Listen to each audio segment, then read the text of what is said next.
How the heretics, in order to have a happy life, you need a purpose. And when you join a cult, they will give you a purpose. And that's why initially when you join a cult, you're very happy because you do have a purpose. As long as you can maintain this purpose, and in Watchtower it would be like preach about the good news and do things that benefit Watchtower, theocratic activities. Well, then you're actually happy because you have a purpose and you work for that purpose. The problem is, I notice when people leave Jehovah Witnesses, they also kind of leave their purpose and they are not aware of that, because kind of the brainwashing is that we're told that there's only one purpose. If you grow up as a Jehovah Witnesses, you actually have a lot of triggers. Like if I would say, be good to yourself, you will feel your body tense up. Let me try this again. Just relax, take a breath, and I'll tell you, be good to yourself. And many ex-Jehovah Witnesses will tense up because we were told that be good to yourself is wrong, it's from Satan. And that makes it difficult when you leave to find happiness. So if you never heard this before, listen to me. It's okay to be good to yourself. Goatlike said so. Because Goatlike's real, Watchtower Jehovah is not real. Here is a test page that my God, Almighty God, printed on his 5D printer. So he's not really real. And since then, Jehovah been shot by Almighty God with a tranquilizer dart. So he's out of the picture. So you can be good to yourself. And my motivation to have this channel is I can help the ex-JW community, because the way I see it, we're still brothers and sisters. And when I was PMO for 14 years, I tried to be there for the Jehovah Witnesses and be nice to them and make them happy. That's not reciprocated. When you're Jehovah Witness, there's one purpose in life, and that is theocratic activities, doing things that benefit Watchtower. So if you lose the interest of doing that because you realize Watchtower paradise, it's not a paradise, it's a theocracy, like Iran. And the perfect conditions in the paradise is not a paradise, it's communism, like North Korea. And you realize that, and you don't want to go from door to door or build real estate for the governing body. Your friends will not say, well, maybe you can find a new hobby. Maybe you can go into politics. Maybe you can take care of the environment. No, it's like this purpose in life or nothing. Nothing else exists. So that's why I'm trying to make a flash mob that we as a community can show what we do now. You can make a video, 2 minutes maximum, send it to me about what's your purpose in life. It could be anything. Feeding the birds, hating the squirrels. I don't know. But you have a purpose in life and we can share it with each other. In the end of the video, I will tell you the story about a brother that was forced by his congregation to burn art to the value of 2 million Norwegian kroner. That's a sad but funny story that you will enjoy. But first I want to show you this flash mob video that a sister made and sent to me, and I'm very happy she did. So she will tell us, the community, what she's doing now. And if you want to make a video like this, you have the format that it's not more than 2 minutes long, and it starts with, my name is blah blah blah. I give the copyright to Goatlike personality, and you send it to me using WeTransfer and an MP4 file format. And the email's in the description. But first I can show you this. This is what I do that makes me happy.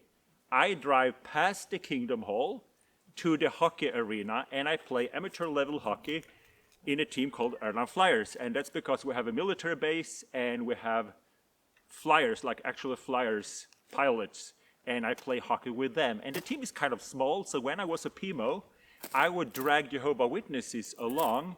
So we had a team that was 1/3 professional soldiers, 1/3 civilians from the local area, and then 1/3 Jehovah Witnesses. And the Jehovah Witnesses were good at hockey. So that was actually fun. We played hockey together and spoke nothing about the so-called truth, until I was marked as bad association. And then the Witnesses started a new team, and the new team was called Muppet Hockey, which is kind of ironic because a Muppet is someone that's being controlled by a Muppeteer. And the last time the elders were here as a shepherding call, trying to encourage me to start with my activity of giving to Watchtower. They actually said, remember, I wasn't disfellowshipped or anything, and they said, you know, we want you to come back to meetings and we would like you to come back to a field service because then we could play hockey together. So they were using hockey as an excuse to motivate me to do things for Watchtower, and I wasn't interested in that. Later I was disfellowshipped. But that's what I do. In addition to the goats, I play hockey. It makes me happy. Now let's look at this sister, what she's doing. So I used to spend a lot of time perusing everything in case there was something that was inappropriate for a true Christian. It could be false gods, could be false light, it could be pagan influences, things that look like it might be Christmassy. Oh no. But now I see stories. I see imagination. I see history. And I see beautiful art. And this makes me happy because I'm not spending stupid amounts of time thinking what somebody else thinks is appropriate. That's a futile endeavor altogether. Now I can just take a thing at its own value and like it or not like it based on what I think. And that makes me happy. Also, cats. Cats make me happy. I'm really happy that this sister sent me this message, and I hope you will do for February. The message then is, what do you do that find purpose? And if you don't want to send a video, at least think about it, because it will make you a happier person. Take a note, write down things in your life that give you purpose. It could be anything. But when you have a purpose, you're happy. And as Jehovah Witnesses, we were told that you can't be good to yourself. Remember this. Goatlike says it's okay to be good to yourself. And now I'll tell you the story about the brother who was supposed to burn art. This is a true story. He didn't want to tell it on the channel, so I'm just telling it without mentioning any names. But when you're a Jehovah Witness, you remember the conventions. Every year there was this brother spectacular, or the spectacular pioneer couple, that every year they had someone that was baptized. And it was not just like, oh, we had a Bible study and then he got baptized. It was spectacular. Like, we were out in the field service, and then when we're going to end, we could just feel that there was someone we needed to take an extra door. And when we came there, the house was full of demons, and there was a man praying to find the truth. And he realized that the demons got weaker every time we mentioned Watchtower, and then he had to burn and all his spiritual thing, and it was green smoke, and you know these people. You will always hear these stories, and I wanted to be one of those pioneers. And I was a pioneer, and I was in field service with these people, and they just make stuff up or orchestrate these stories. Anyway, so brother spectacular numero uno in Norway. He always have someone baptized on every convention, and it's very spectacular every time. One of those times, it was a friend of mine.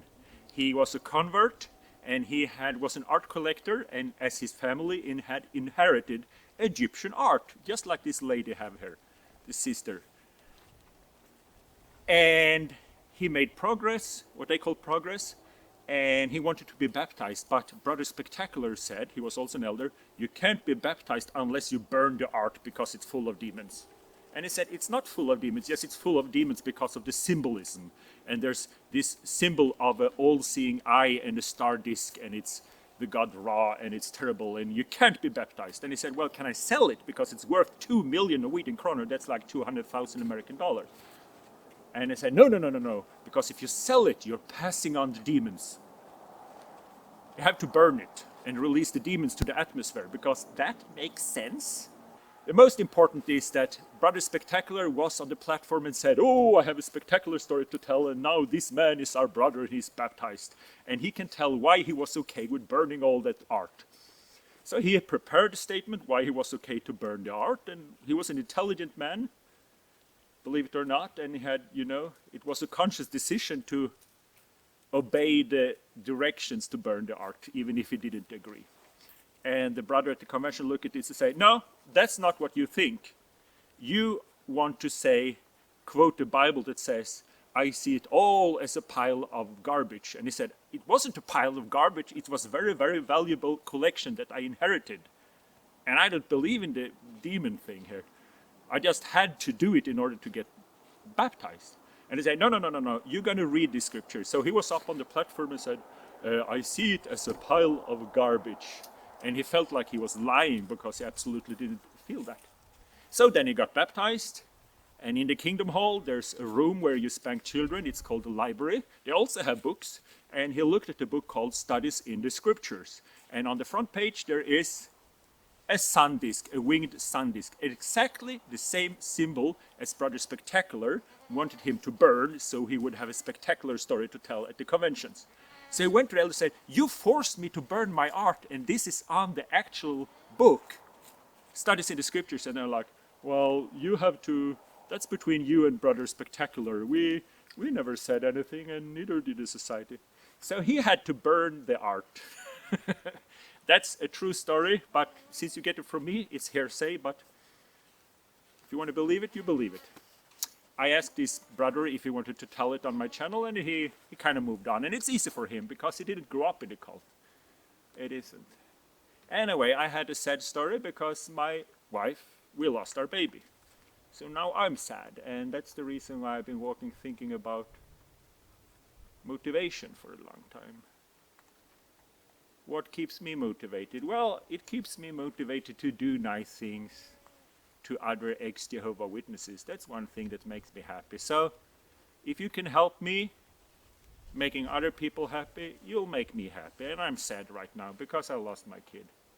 So, if you want to make a 2-minute video for the February flashmob, please do so.